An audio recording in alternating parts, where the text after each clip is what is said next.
What's up, guys? Welcome back to the channel. Here we are with another reaction video, and in this video we have how is India stable despite the neighborhood crisis? What neighborhood crisis is going on in India? I'm very intrigued to learn about whatever's happening. But before we do, if you would like to support the channel by becoming a member, all you gotta do is click that join button down below and you receive exclusive benefits that I know you guys will enjoy. Let's dive right in. Within 3 years, India's neighborhood has completely changed. It looks different, with drastic, dramatic, even violent regime changes all around us. It started with the military rule in Myanmar in 2021. After a military coup caught on this YouTuber's feed, it now extends into 2024. It was soon followed by Afghanistan in 2021. Taliban took over within days after the US troops pulled out suddenly. Ashraf Ghani had to flee. Kabul, with little resistance but extreme violence that was witnessed, went from a fairly democratic government to the Islamic Emirate of Afghanistan. Sri Lanka's Prime Minister Gotabaya Rajapaksa had to flee the country in 2022, followed by a massive political upheaval, and that was because of the economic concerns that had led the spark. Military took over in Bangladesh recently, forced Sheikh Hasina to flee. Mob violence, vandalism and lynching is being reported on the ground. An interim government has taken over, but it mostly has new, fresh players as political leaders. Pakistan, where the serving Prime Minister Imran Khan was removed, thrown into jail, full chaos and worse. Next, followed by fixed elections that were organized. Nepal, in many ways, is sadly falling into China's financial clutches.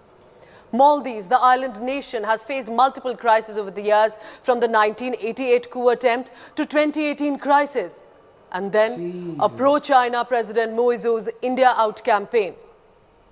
The repercussions of all of this on India while we try and maintain our stability. If you're sitting in That's crazy. Yeah, all of this chaos happening around India and all these countries around India. So I see why it's called the neighborhood crisis now. And how India, but despite all that, India has remained stable. They have remained with the economy growing at a rapid rate.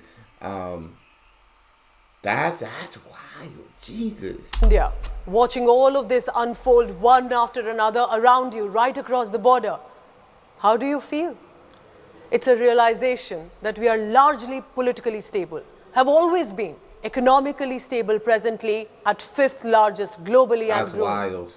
We are loud and argumentative for sure, but we are tolerant of differing beliefs. We have been almost there, facing a crisis at several times, but always ensured stability as a nation after all.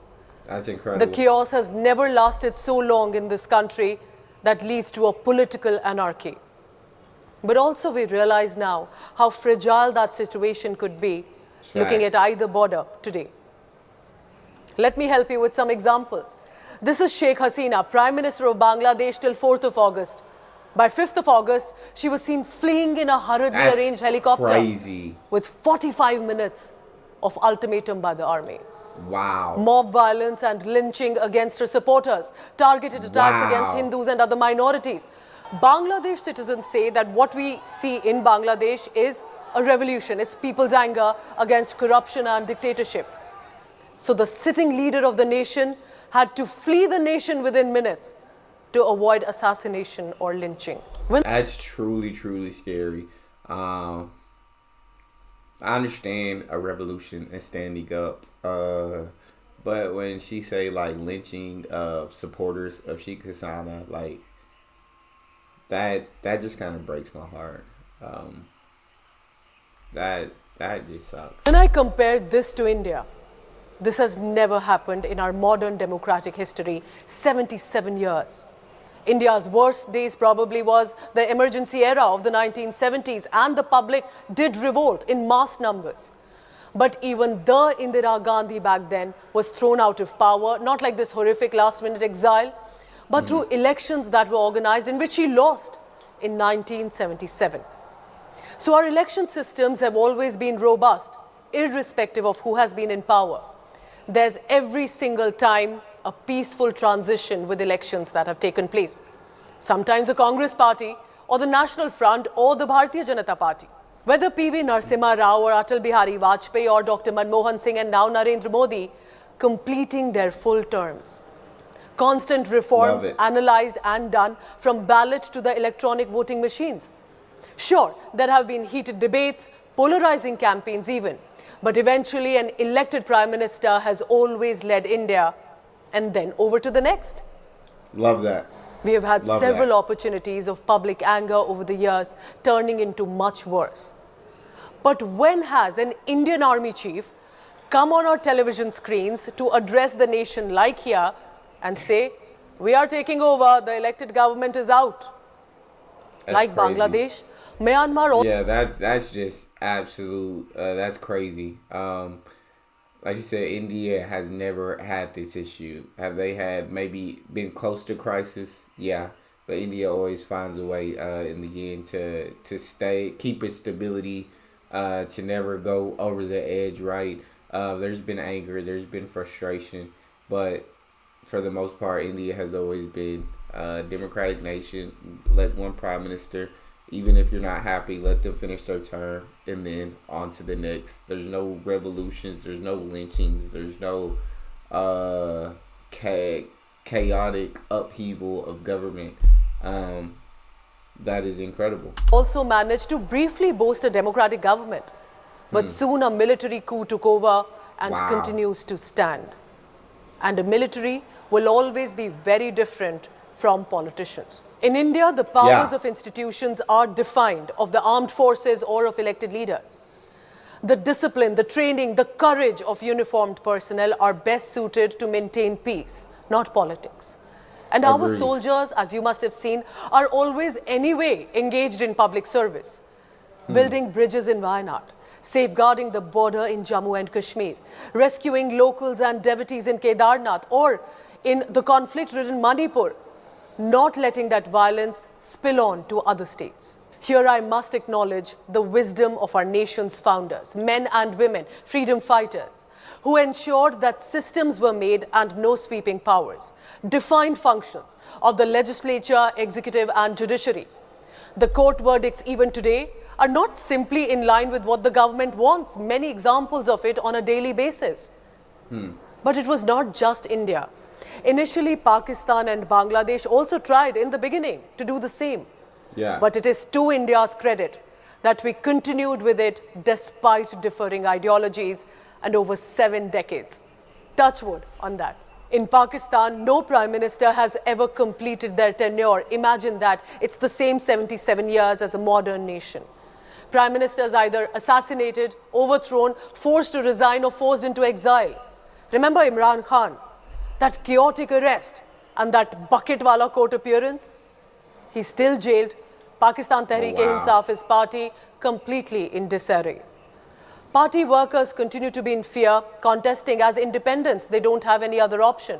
This was Pakistan in 2022. Remember Lalu Prasad Yadav, jailed and convicted on charges of corruption. Once a powerful former chief minister, former railways minister, but he did get a fair trial too. His son became the deputy chief minister, today stands as a strong opposition leader. Oh, wow. The party RJD is an important opposition party nationally. So even influential leaders like Lalu had to face the law. But there was a system to ensure that... I love that, the fact that influential leaders, right, politicians are not above the law. They have to face the law too. They get a fair trial, but at the end of the day, they have to face the same consequences as anybody else. No political leaderless upheaval was seen on the streets. At state level, Chandrababu Naidu was jailed, returned winning elections with a thumping majority. Karunanidhi was jailed in Tamil Nadu. His son M.K. Stalin is today's the chief minister. And there are many more examples at different layers. Basically, the main important democratic institution continues to function.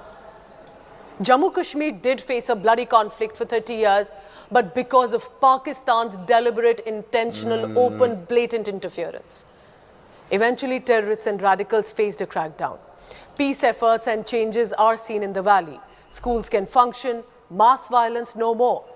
Peaceful elections were recently held for the Lok Sabha, where varying ideological leaders did win, not just of any single party.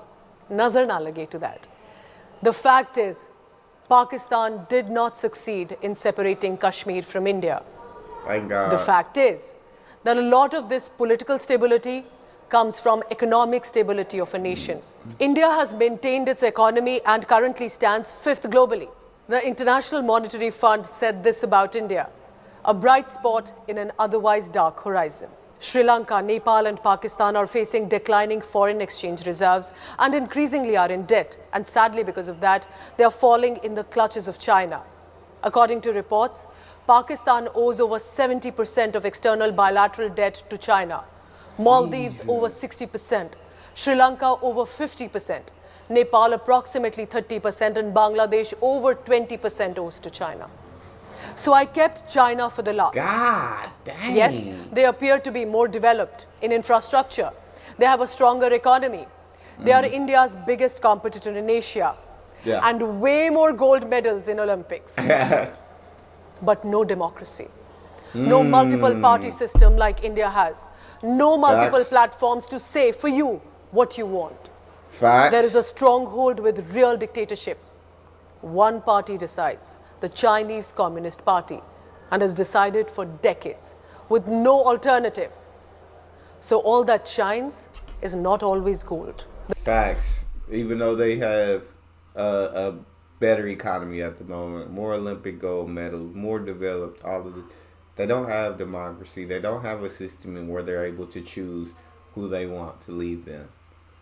They are told who is going to lead them. So I agree with her. What always shines is not always gold. The Tiananmen Square massacre.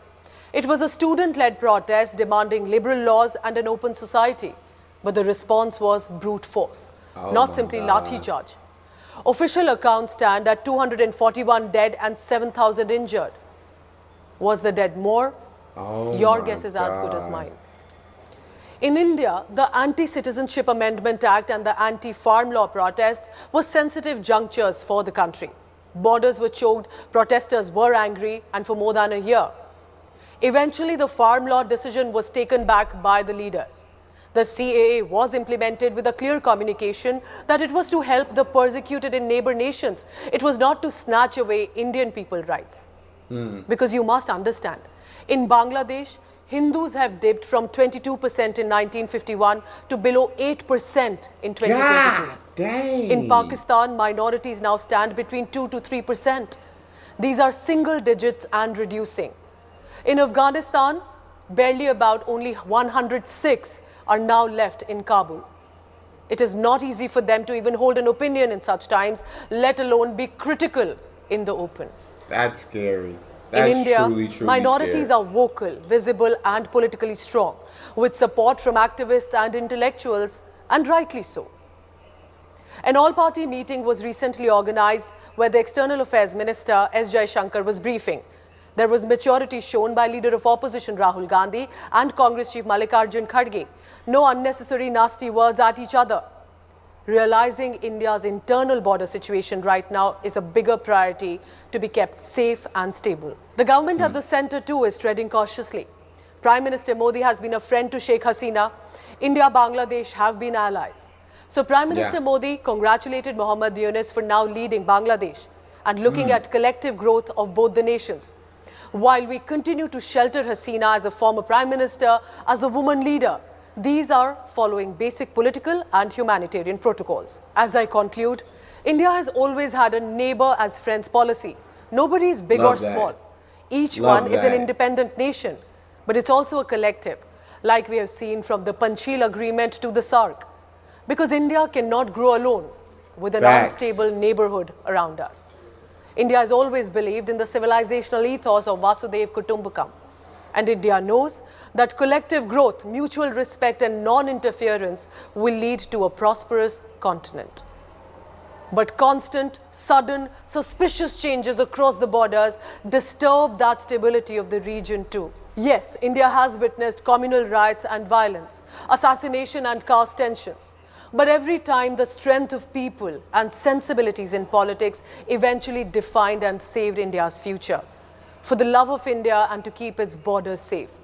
India is not perfect, but we must remember, Not everyone is happy with an India rising, of becoming a democratic global force to watch out for. We're on the right track. Facts. So as Indians, we need to ensure that our internal differences do not lead to a spark that could light a fire that may burn down the entire nation. Facts. Because this is the only homeland that we truly have. Thank you for watching. That was amazing for her to say. Yeah, with all the instability going on around them, it's incredible how India is being able to remain stable and to continue such incredible growth. And you can't see any reason that they wouldn't be able to. Hopefully everything around them, the chaos lets up. You'd hope for, but it was just an incredible video to talk about how India has been through trials and tribulations, but at the end of the day, they always figure a way out, and now they're just growing and becoming more prosperous, and it's a beautiful thing. That's all we had. If you guys enjoyed that, please don't forget to subscribe, give the video a thumbs up. Check out that next video. It's your boy Neal, out.